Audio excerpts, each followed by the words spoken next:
John Erickson from RapidBio. That looks familiar. Cool. Before I start, let me ask you a question. How many people in this room have ever had food poisoning? You know what? Yeah, it's a lot. You know, the CDC says that this year, 1 in 5 or 1 in 6 of us will have food poisoning. Absolutely astounding, isn't it? Well, I'm John Erickson. I'm the president and CEO of RapidBio Systems, and we're about making fast pathogen detection easy and simple.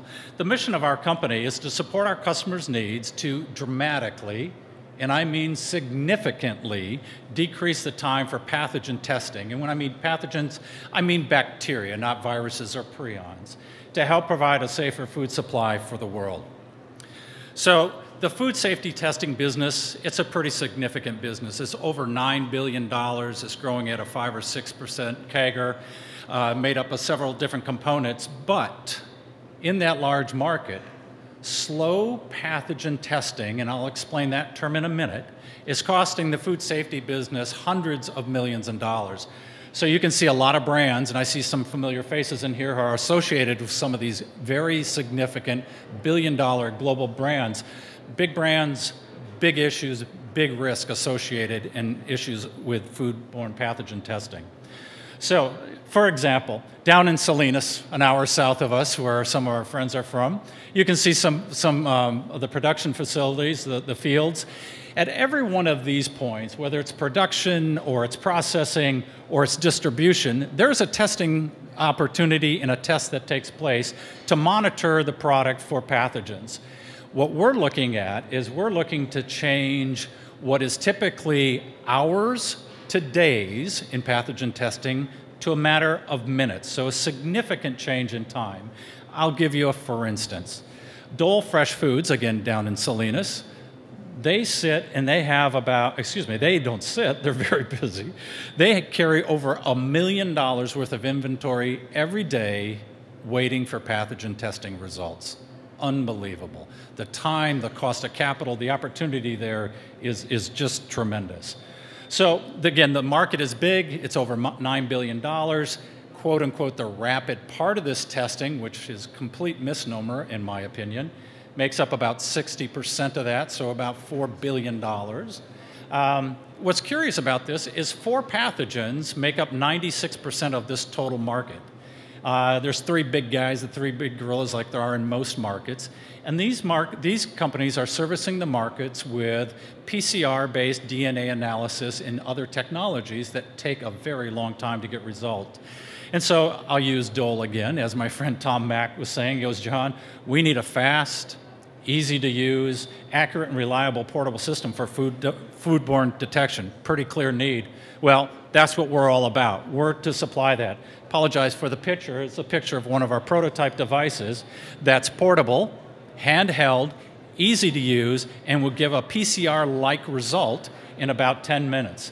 I think this is going to be disruptive in the marketplace.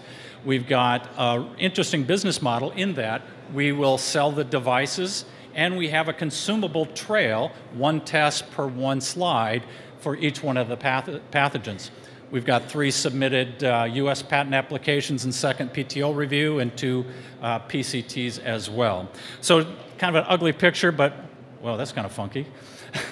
You can see what we're looking at. This slide, which is this slide in my hand, with a spinach sample in it. Oops, pardon me. So this just shows you a little bit of what's going on in the competitive set, whether it's an auger plate or some type of rapid test.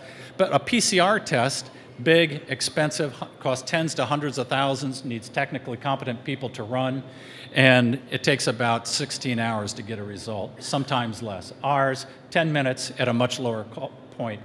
So what we're going to do is bring point of testing modality into this particular food safety space. So again, the model being a printer you have an installed device with a consumable trail.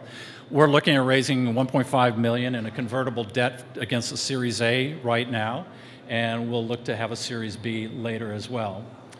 So with that, I think we're developing the right product. There's clearly a very clear stated need for this product in the marketplace. We have the right time to do it with the right product and the right technology. And so although this is fast, 5 minutes to get through everything. You can check us out at rapidbiosystems.com. There's a lot more information, and I'd be happy to answer any of your questions. Great. Thank you, John. Pretty deep. Hands up high. So what I was saying, he asked, so what's our typical company or customer profile? I said, we're pre-commercial. We're in the finalization of optimization of our system in beta level development.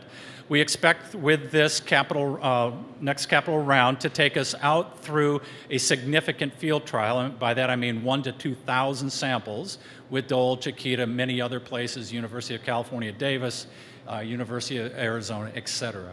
So we're not going to change protocols of what they're using. We're just going to increase the speed and time and accuracy, not so much accuracy, but speed and time, in some cases, accuracy of result. Okay, sorry. And, yeah.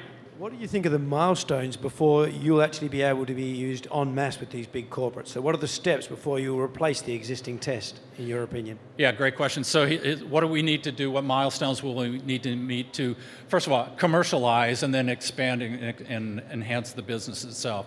So the business model itself, we need to finish the optimization and then go into prototype development and in the significant field trial. Based on those positive results, we will then go out and have a third party do the AOAC testing, which is the International Analytical Chemistry Society, who owns the protocol for these pathogens, get certification, and then we can go to market. So those are some significant ones.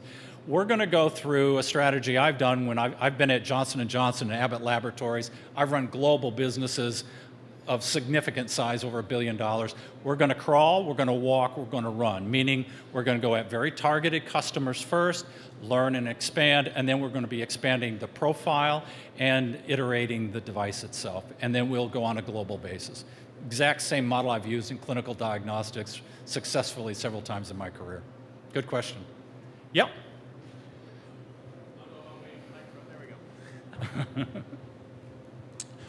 Is there a model of this device, or is there a future for this device that would be seen, excuse me, in small business or for independent farmers and not larger corporate models?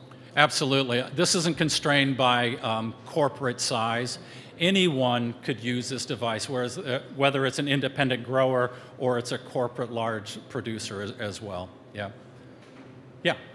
To piggyback on that last question, what's the level of proficiency somebody needs to have to use this device? Could I use it today, or do I need to be a biologist and to understand how to use it? You know, that's a great question. So when we finish optimization in the final prototyping, what we're going to do is exactly what I did in the diabetes space, and this will be an icon-driven menu. So one, you don't have to speak English, you just follow icons, and in 5 or 10 minutes I could train you to run this device.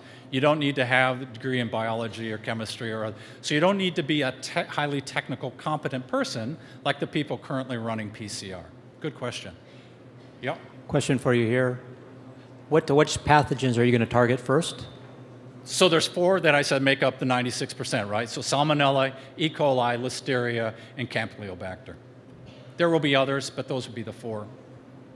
Mm-hmm. Is there a plan to do anything with the data? Can you start again? Is there a plan to do anything with the data, like on a broader measure? Yeah, there will be. At this point, no.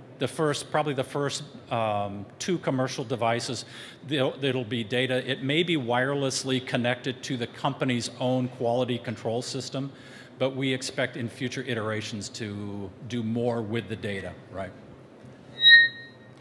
How do your false positive, or more importantly, false negative data compare with the incumbent technologies? So I didn't hear the first part of the question, so it's where? The false positives or false negatives of the test kit, how does it compare with the incumbent technology?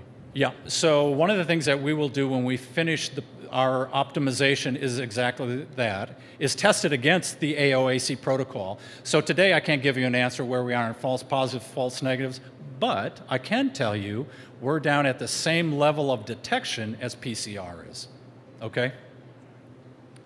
Yeah. Do you expect growers to use this on an as-needed basis or as a spot check basis? You know what? The growers are going to have to make that decision. We're going to be supplying them with a tool. I see you're laughing at it. Growers and producers and distributors, they're going to have their own HACCP plans in place through the FDA. What we're going to do is supply a tool for them to use and augment and enhance their current testing strategy and modality.